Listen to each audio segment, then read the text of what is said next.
Our next guest doesn't believe that Bitcoin is a bubble. In fact, he says the cryptocurrency could soar to, get this, $500,000 in 3 years. The always controversial John McAfee joins us now. John, great to speak with you. Great to speak with you. Thanks for having me on. How do you get to $500,000 in 3 years? Well, let's not worry about that. Let's worry about people calling you got the a bubble. bet going online on that. Yes, I do. People are calling Bitcoin a bubble that's bursting. Keep in mind that 2 months ago, Bitcoin was at $2,900, and people were saying it's never going to hit 3. Well, it hit 4 and it hit 5. If you look at the long-term trend of Bitcoin, it has been consistently up.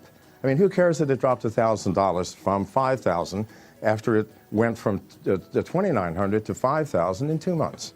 It's still ahead from what it was 2 months ago. You know, my company is one of the largest miners in America, and one of the nice things about mining is it doesn't matter what the price of Bitcoin is. We still make money.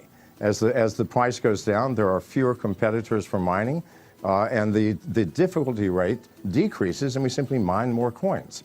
So I know as well as anybody what the price of Bitcoin is, and it is consistently increasing. I understand. You're going, oh, wow, the bubble's burst. Go ahead. You know, Jamie Dimon was very clear yesterday that he's a big fan of the blockchain technology, and most people actually who even, call Bitcoin overvalued or what have you, they are believers as well in the blockchain technology. These are two separate issues. So why is that Bitcoin necessarily has to rise to these heights because you're a believer in blockchain, as you do, as you believe? Well, no, I don't think that the that the Bitcoin rise has anything to do with the belief in the blockchain. Okay. It simply has to do with the belief in cryptocurrencies. I mean, once you start using cryptocurrencies, whether it's Bitcoin or Monero or Litecoin, it doesn't really matter.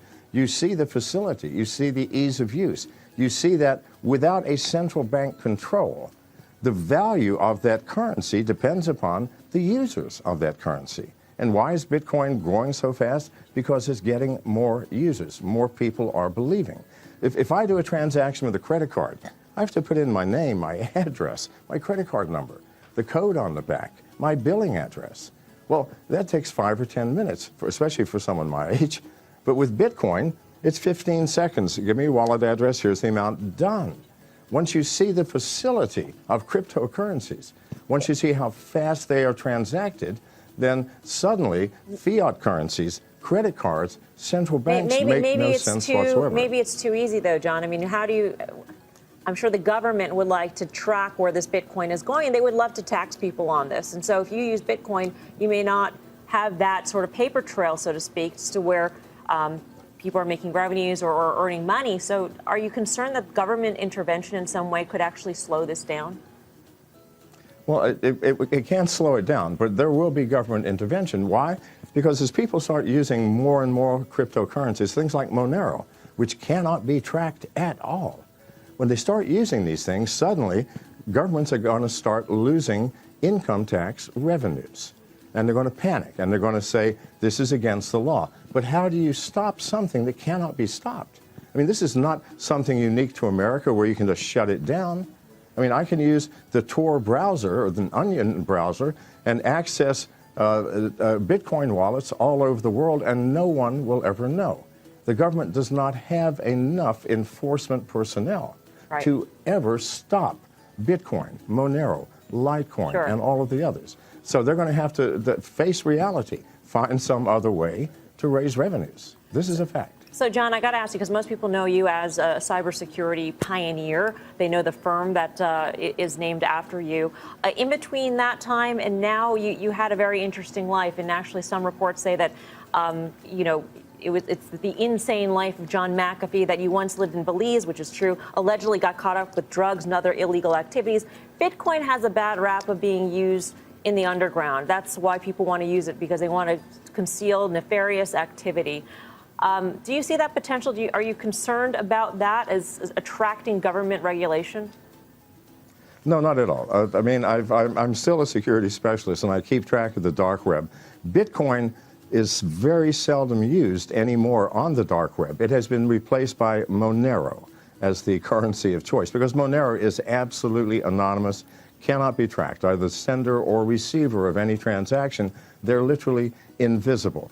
So it's not Bitcoin itself, but cryptocurrencies as a general group of things that are being used on the dark web. And that will always be the case. Bitcoin used to be the one because that was the only one available, but not anymore. So Bitcoin is sort of out of the dark web and into the light. And 99.99% of its use is legitimate. So, John, I don't know if you know about this, but, Jamie Dimon watches the show pretty frequently. He's probably listening to you right now. I mean, do you have any words for him as to why he's got it wrong? I mean, would you want to place that same bet that you made on the internet with Jamie Dimon, for instance? No, I would like to say this, Mr. Dimon. I respect you, sir, for your position. People who rise to your position are not idiots. However, sir, what is, you called Bitcoin a fraud. I'm a Bitcoin miner. We create the Bitcoins. It costs over $1,000 per coin to create a Bitcoin. What does it cost to create a US dollar? Which one is the fraud? Because it costs whatever the paper costs. But it costs me and other miners over $1,000 per coin. It's called proof of work. We have put massive amounts of computing power and electricity in creating these coins. Surely there's some value in that work that we did to create the coin. And the fact that Bitcoin is consistently growing in its use and in its value has to say something. Sure, it will rise and fall, and it is highly volatile, as all new technologies are. Right. And at the same time, it is certainly not a fraud. So you're pretty sure that you're not going to lose this bet that you have on Twitter? No, I don't ever lose bets. Sorry for my bets. All right, then. John McAfee, great to speak with you. Thank you.